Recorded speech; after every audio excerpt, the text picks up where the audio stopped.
Hello. So, on to our next monthly Q&A. This month we have this handsome chap, Brad Down, who is of Inspired PT. This month we're going to be discussing what it takes to be successful longer term. Brad's the longest serving PT here at Progress Gym, and also get a bit of an insight into Brad's background as he had a bit of a period of time bodybuilding as main focus, and his thoughts on that and what direction he's gone in from there. So for those who don't know who you are, Brad, tell us a bit about yourself and your time within the fitness industry. So I've been a PT, well, it was 5 years in November last year. Mm-hmm. About a year and a half apprenticeship before that. Yep. At Progress. Before that I did 2 years at Bournemouth University, sports development and coaching. Before that I was sport and exercise science at college, and then school before that. I've always been sporty. Athletics was my main thing through college. I was a 100 and 200 sprinter, sometimes the 4 and the relay. 200 was my main thing, and then coming into that I started to enjoy the gym a lot more, and then that led into the bodybuilding competition where I ended up competing in 2013 for the Natural Physique Association, and I got into the British Championships where I came 7th in the junior category. Nice, cool. So a long period of time within the fitness industry in some regard or another. Like say, you started off with more so track focused. Yeah, just more sports. Yeah, and then went on to focusing more so on the gym. So with you, because you started out at Progress Gym in the very, very early days. Yeah, so in terms of gym training, we did some gym work in PE lessons in school. Mm-hmm. Towards I think year 10 and 11 you're allowed to go in. Yeah. My parents actually met each other in the gym, so Nice. that's kind of like in the blood. Yeah. So dad had some gym equipment at home that we would use. Yeah. My brother's a couple of years older, Mm-hmm. so he was, always that competitive thing. Whatever he would do, I'd try and do better. So Yeah. we were both trained. Into college, we started using the college gym. Coming towards the end of college, I was still interested in the gym, but obviously leaving college, I couldn't have it as cheap. Saw the sign for Progress, ended up coming in to train. Sure enough, the whole family followed as members after that. And then it's kind of gone from there. Training became, well, it's a career now as well as a hobby, as it were. But training in the gym definitely took the focus away from sport being my main thing. Sure. So you were training in the gym, like say you just fell in love with it, ended up training at Progress. So you remember there before you started your apprenticeship, right? Yeah, so I joined Rob opened it in December 2010, Mm-hmm. and I joined that February, so 3 months after it opened-ish. Yeah. Very early days. Yeah, right at the start, pretty much. What age would you have been then? Must have been pretty young. I would have been, well, 2013 I competed. Oh, what age would I have been? 2011, 9 years ago. I would have been about 18, 19, I suppose. 19, Yeah. I think. If it was February, yeah. My birthday's in February, so about 19. Nice. Long time ago. Yeah, right. Yeah, so you've been part of Progress from, very like year one. Yeah. Well, this is the 10th year, wasn't it, in December? Yeah. So. Yeah, that's crazy, isn't it? Nice. So how did you fall into, or how did you end up like going down the route of bodybuilding then? Talk us through how like that kind of progressed and your time within that sort of focus. I guess it's just kind of what I ended up being exposed to. I enjoyed the gym. My dad had old bodybuilding magazines. Yeah. Had Arnold's Encyclopedia. Yeah. So that was kind of, if I wanted to do some home exercise, that's the book I would look through. Yeah. And that opened up the world of bodybuilding to me. And then I started to learn other names, things like Ronnie Coleman. Yeah. Rich Gaspari was a big one. Flex Lewis for a more modern day one. Frank Zane. Some of the big guys like Dorian Yates as well. Yeah. And that is kind of where my training led. It became very physique based. Yeah. Very much about trying to, bring up imbalances. Certain muscle parts, isolation, working on weaknesses in terms of physique. Yeah. And that probably carried on for quite a while. Because that was your focus for a long time, wasn't it? Yeah, that was my main focus. That was pretty much my main focus. So The gym didn't really. As I came in more training in the gym, I was still sprinting, but they didn't really interact with each other. I wasn't going to the gym to help my sprinting. You weren't going to the gym. There was just very separate things. Yeah. The bodybuilding was the main focus for the gym, and that kind of took the forefront, and where my I suppose my main interest was to go more to the gym. Sure. So bodybuilding is something that's always fascinated me, and it's one of those things that I think, for a long time anyway, it got mainly associated with the image of a gym, right? It was the bodybuilder kind of image for a long time. Yeah. How would you say your experience was within that? Because it can be, I know that, you know, away from a working environment, we're pretty good friends as well, and I know that you, it's a area of the fitness industry now that you find almost a little bit odd, just with the severity and the mindset of it. Of course, that's your take, and everyone has their own sort of interpretation of everything. But you know, talk us through your experience with it, because it is one of those where I can imagine something that fascinates me, because you take the body to such extremes. And it is extremes, like you're saying, you're fixating on minuscule details of muscle balances and just your physical appearance, right? Yeah, it's what you get judged on. Yeah. And then if you compete in it, one guy who's got better proportions, is a little bit leaner, who's got slightly more cap delts in proportion to his waist or his lats or whatever, he might win. Yeah. So yeah, it becomes very obsessed over how you look, what you think the ideal physique is and what they might think the ideal physique is. You know, you can't have to align the two. Yeah. You're right. It is it's a very weird industry, the bodybuilding world. I think Phil Looney once said it's like looking back at an old friend and being like, "You've changed." Yeah. It has. When I did it, obviously I did a natural federation. So the guys I was looking at, it was kind of like an unrealistic target because they weren't natural. You know, the Ronnie Coleman's, the Jay Cutlers, the Flex Lewises. Yeah. They were at the time, I suppose, inspirational to me in terms of physiques, but I knew I wasn't going down that route. Yeah. I was natural, so it was almost setting yourself like an unrealistic bar to hit, right? You know, they were the big names. They're the ones you didn't really hear of many natural bodybuilders until you all went to the show, and there were some wicked physiques there. And, you know, stood next to them. Yeah. I kind of had more respect for the guys I'd seen on those YouTube and their DVDs or whatever. It looked better and they were healthier. There wasn't the extreme, there wasn't the massive guts that were there. Yeah. And because they were natural, it wasn't so freaky. Yeah. They looked like athletes. Yeah, as opposed to like more into the extreme of the sport. Yeah, definitely. And but there's such an array of now with bodybuilding world. There's obviously you've got your physique, your fitness models, tons of different categories. Yeah. You got classics. Yeah. Classic would be my chosen, I suppose, my favourite category, I suppose, or my preferred category to go into if I was ever going to go back into it. Yeah. And if I was going to choose a physique, it would be down that line. Yeah. Yes.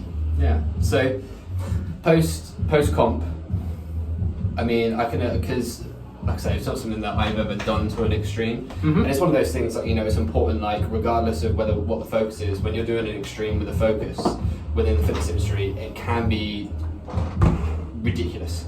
Like you take your body to real extremes, regardless of whether it's bodybuilding, whether it's weightlifting, powerlifting. The stress on the body is high, right? Because it's an extreme, and it's, you know, it's looking at those, taking the body to the upper limits of what it's capable of.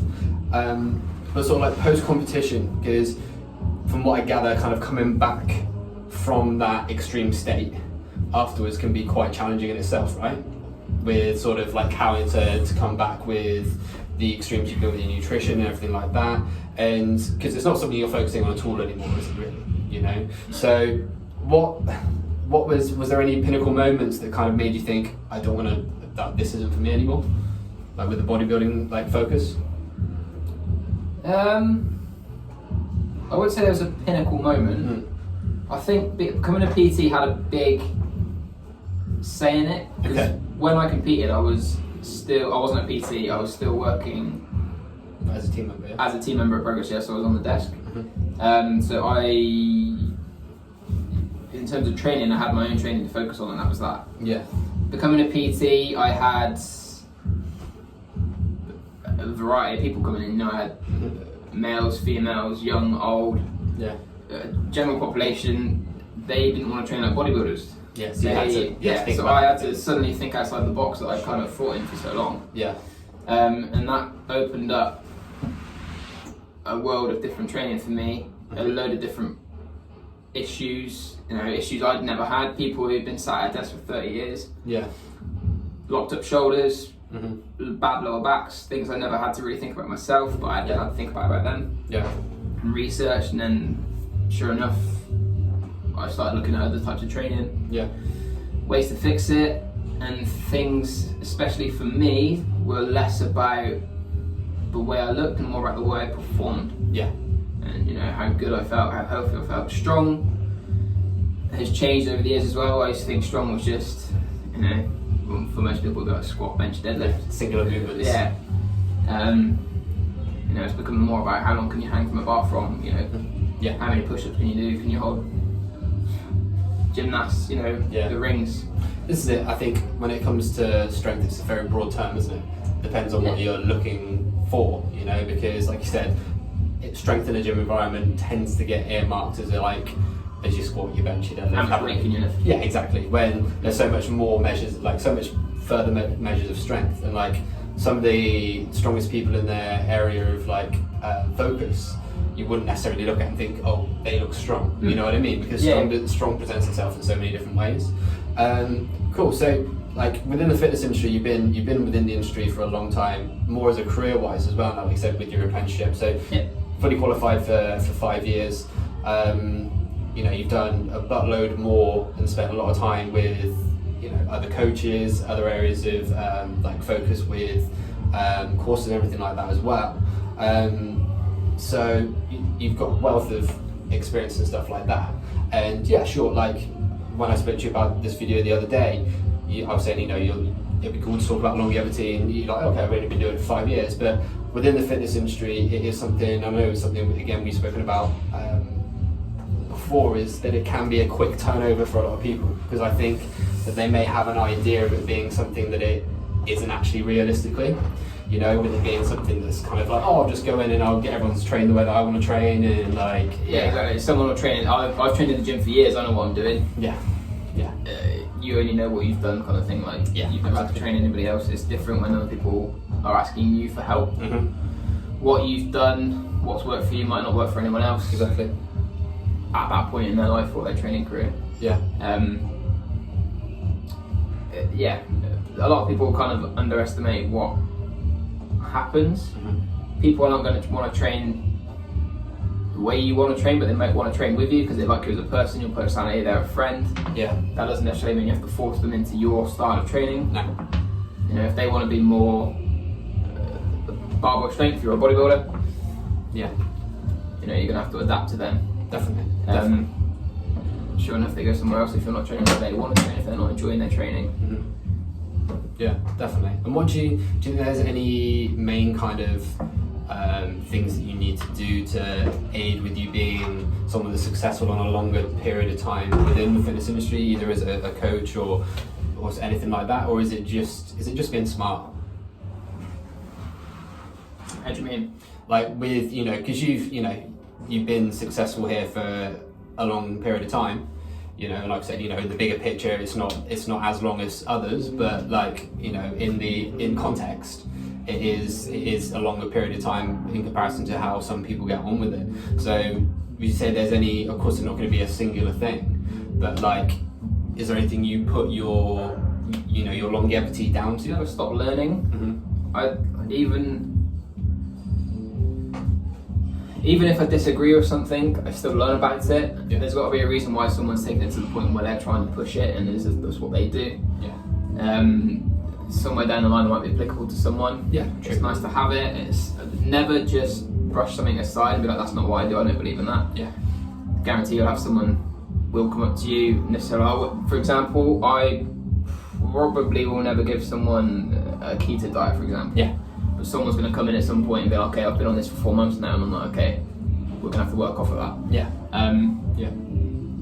Things that you necessarily don't like or enjoy doing are going to come up. But never stop learning. There's tons of different things out there in the fitness industry that will come up along the road, and it's up to you to either learn about it and then kind of be ready when it comes, or find someone that knows about it and kind of riff their own.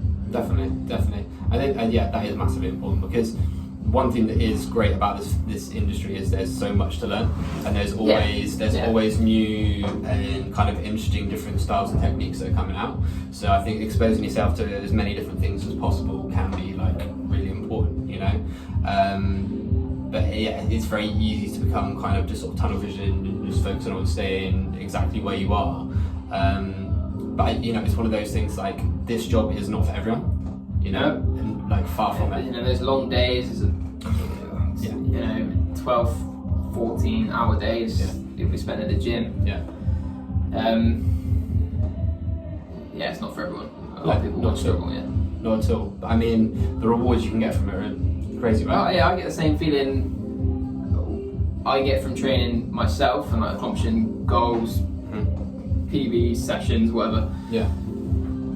Training someone to get that same, you know, hit a PB, smash a session, I get the same feeling from them, or helping them do it, than I do doing it myself. Yeah, definitely. And I think that's a big part of it as well, is to never kind of stop enjoying training. Yeah, absolutely. Like, seeing other people succeed is just as satisfying as knowing that you're succeeding. Yeah, exactly. And doing everything you can with that as well. And there's problem solving as well. Oh, definitely. It's you know, it's kind of figuring out the puzzle, and that's part of the fun to me. Yeah, absolutely, because not everything works for everyone. Exactly. Right? Yeah, there'll be a slightly different issue that'll come up, and okay, that worked for them. Why is it not working for them? I'm gonna have to think slightly differently. Yeah, and that's fun to me. I enjoy that. Yeah, definitely. It's nice because no two humans move the same or have the same issues or restrictions, whether it be mobility, injury restrictions, all this sort of stuff. You know, so it's one of those things you always have to think on your feet, and you know, it's one of those where you build up a bit of an inner toolkit as to like, right, okay, this is what I do if that doesn't help. But then, you know, but then every now and again you get someone that comes along and just blows all out of the water, and you're like, well, okay, well, what is going on here? But again, that makes it exciting because you have to learn more about what's going on and think again outside of your own box, and think about, right, why is this not working, or why is that happening? You know, which is really cool as well. And that's what's really, again, really fascinating about the industry, is because, you know, it's cool in the sense that we have the opportunity to impact so many people's lives on a positive scale. But, you know, and I'm sure I know that you're very on a similar mindset, that it's so much more than, like we already mentioned, just getting like, you know, new PBs, 1 rep maxes, stuff like this. It's being able to benefit and aid people that have restrictions on a day-to-day basis. Like, and they're just like, oh, you know what? It sucks, like getting up in the morning before because my lower back always hurt, but now it doesn't. Like, you know, and it's just that kind of stuff's really, really rewarding. A little thing like that, like, you know, you'll have the one client who will add 50 kilos to his deadlift since he joined the gym. You know, he'll pull 220 when he pulled 150 a year ago or something like that. His technique's perfect. That's great. And you get the client you've been working with for 2 months. And it takes them 2 months to bring a bottle to the gym. Like, that's a huge win as well. That's a massive win. You know, that's obviously something they struggle with. They come in with a bottle, boom, high five. You know, it's the same. It's looking at the little things as well as the bigger things. Yeah, definitely, and that's something that can be easily overlooked as well. But also making sure that client knows that it's a win thing to you. Yeah, it's a win. Absolutely. You know, a box to tick as well. Definitely, it's ticking the box. Definitely. But like I said, I mean, it's not an easy industry to be in. No. But would you say, has there been any like kind of key things that stick in your mind as being like, you know, a valuable lesson learned as you've gone through your career at points, or anything that's been like, okay, I really learned from that environment and that situation, or that thing happening? Every client will bring something different, I've said before. It's always a learning curve with them. I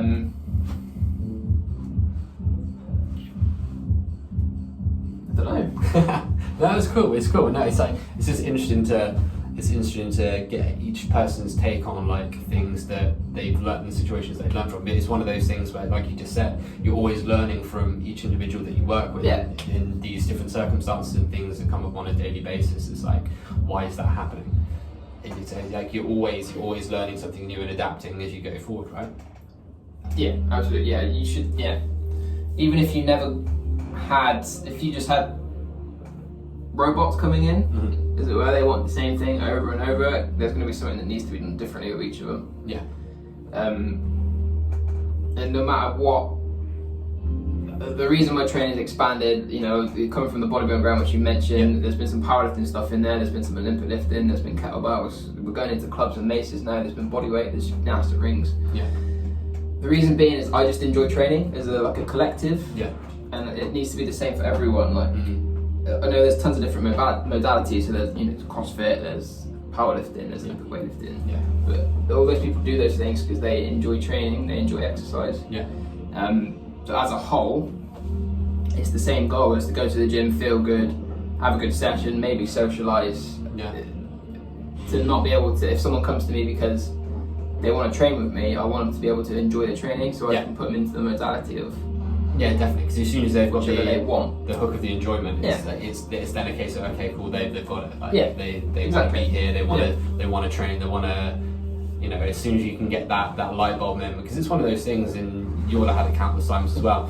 Sometimes when you first meet with people and have consultations, they don't want to be here. Like they are here because they feel like they have to be, as opposed to wanting to be here. And so they'll come in and say, I've been told I need to lose some weight. It's digging a little bit deeper than that. So why do you think you need to lose some weight? So my doctor says I need to. So why has your doctor said that? It's digging deeper and then finding the root cause. Whether that goes down the root of food or the root of food, or their training, or their activity levels, or their job, or their background, or their lifestyle. It's digging into all those things. Like I say, every piece of the puzzle is problem solving. And that's what's enjoyable about it, is that you can have, say there were two people they're twins. One works in an office, one's works in an office, one's a tree surgeon. I cannot talk. One works in an office, one's a tree surgeon. They're twins, but they're going to be completely different in terms of activity levels, food, calories. One might enjoy CrossFit, one might enjoy powerlifting. Genetically, they're the same. Training-wise, they're not going to be. And requirements from outside, like with external factors as well. Exactly. Definitely. And I think you touched on something then that's really important as well.